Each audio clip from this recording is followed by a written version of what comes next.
Salam, selamat pagi Bapak Ibu, Saudara-saudari, Jemaat Tuhan dan Raki Biringkanaya yang terkasih.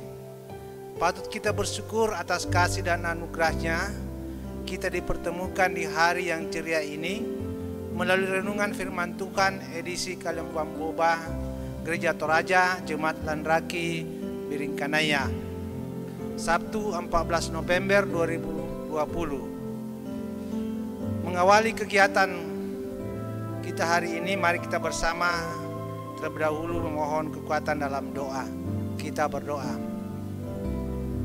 Di pagi ini Tuhan, patut kami bersyukur kehadirat-Mu, oleh karena tuntunan kasih-Mu yang tak henti-hentinya kami alami.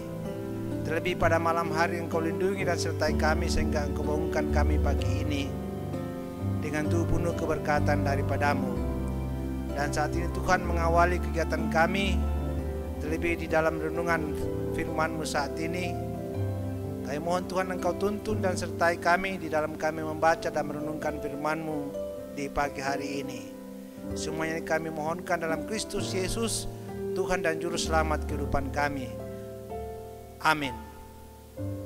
Sedang jemaat, pembacaan firman Tuhan yang kita baca dan dengar bersama terambil dari Matius 21 ayat 43 sampai dengan ayat yang 45. Berbunyi, sebab itu aku berkata kepadamu bahwa kerajaan Allah akan diambil daripadamu dan akan diberikan kepada suatu bangsa yang akan menghasilkan buah kerajaan itu. Dan barang siapa jatuh ke atas batu itu, ia akan hancur, dan barang siapa ditimpa batu itu, ia akan remuk. Ketika imam-imam kepala dan orang-orang Farisi mendengar perumpamaan Yesus, mereka mengerti bahwa merekalah yang dimaksudkannya.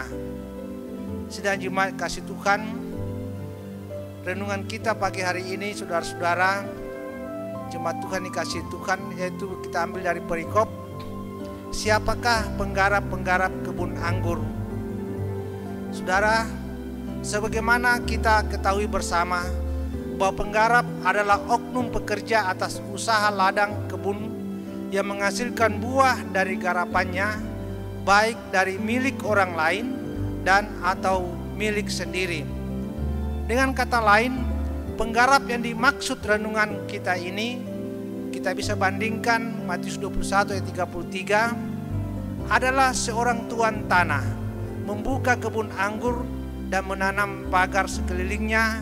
Ia menggali lubang tempat memeras anggur dan mendirikan menara jaga di dalam kebun itu. Kemudian ia menyewakan kebun itu kepada penggarap-penggarap, lalu berangkat ke negeri lain. Saudaraku yang kekasih, bila disimak tentang pemilik dan penggarap kebun anggur, ada maksud yang indah dinantikan pemilik kebun anggur ini, yaitu kebahagiaan kelak atas kerja dari penggarap yang dikerjakan di ladangnya. Namun apa hendak dikata, tuan tanah kebun anggur memperoleh isapan jempol belaka. Pemilik kebun kecewa atas hasil penggarap yang dikerjakan, ibarat air susu dibalas dengan air tuba. Kebaikan dibalas kejahatan. Sebagai bukti, pemilik kebun mengutus orang-orang kepercayaannya, bahkan anaknya sendiri sebagai pewaris kebun. Penggarap-penggarap menganiaya hingga mati semua. Penggarap tidak menampakkan tanggung jawab mereka, berbuat serong alias tidak jujur, mengelola kebun yang dipercayakan padanya, bahkan berhati loba dan tamak pingin menguasai ladang kebun anggur karena nampak baginya masa depan yang menggiurkan. Saudaraku jemaat Tuhan, pesan dari renungan ini di pagi hari ini yaitu, penggarap-penggarap kebun anggur adalah termasuk saudara dan saya. Kita ditempatkan dalam dunia ini, baik dalam lingkup rumah tangga, masyarakat, di tempat kerja, bahkan lingkup berjemaat diinginkan oleh pengusaha jagat raya ini, yaitu pencipta langit dan bumi Allah Bapa dalam Kristus Yesus, mengupayakan milik kepunyaannya dikelola dengan baik. bertanggung jawab serta penuh harapan yang harmonis, sehingga kelak garapan yang dipercayakan bagi kita bertumbuh, berbuah serta menggiurkan, enak dan elok dipandang oleh karena kita diberi kepastian yang bertanggung jawab kepada pemilik kehidupan kita, yaitu dalam Kristus Yesus Tuhan kita. Ia bersabda, "Aku tempatkan kamu dalam dunia ini agar bertumbuh dan berbuah lebat, dan jadilah terang menerangi dunia yang penuh kegelapan tipu daya muslihat. Karena bila tidak, aku berkata kepadamu bahwa kerajaan Allah akan diambil daripadamu dan akan diberikan kepada suatu bangsa yang akan menghasilkan buah kerajaan itu. Dan barang siapa jatuh ke atas batu itu, ia akan hancur, dan barang siapa ditimpa batu itu, ia akan remuk." Bandingkan bacaan kita Matius 21 ayat 43 sampai 44.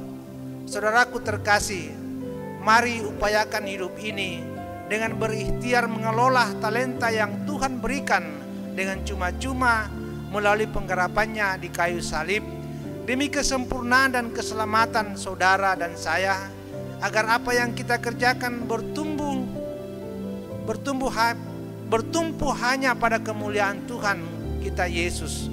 Sekalipun kita bekerja linangan keringat dan air mata, sebagaimana pepatah, bersusah-susah dahulu, bersenang-senang kemudian. Amin. Kita berdoa. Terima kasih Tuhan atas waktu yang sejenak ini Engkau berikan kepada kami merenungkan dan menghayati firman-Mu. Kiranya dalamnya Tuhan, apa yang telah kami baca dan renungkan Engkau tanamkan dalam hati dan pikiran kami semua, sehingga sungguh dan benar Tuhan, Engkau tempatkan kami ke dalam dunia ini selaku penggarap-penggarap yang bertanggung jawab, memelihara dan menciptakan tanggung jawab yang Engkau karuniakan kepada kami. Bapa di surga, sertai kami di sepanjang hari hidup yang Kau perkenankan kepada kami. Sidang jemaat-Mu lan raki biringkanaya, bahkan para pemerintah kami, lindungi dan sertai kami semua Tuhan untuk berkarya di tengah-tengah dunia ini yang Kau tempatkan bagi kami semuanya. Inilah doa syukur kami Tuhan yang kami naikkan kepadamu dalam Kristus Yesus, Tuhan dan Juru Selamat kehidupan kami. Amin.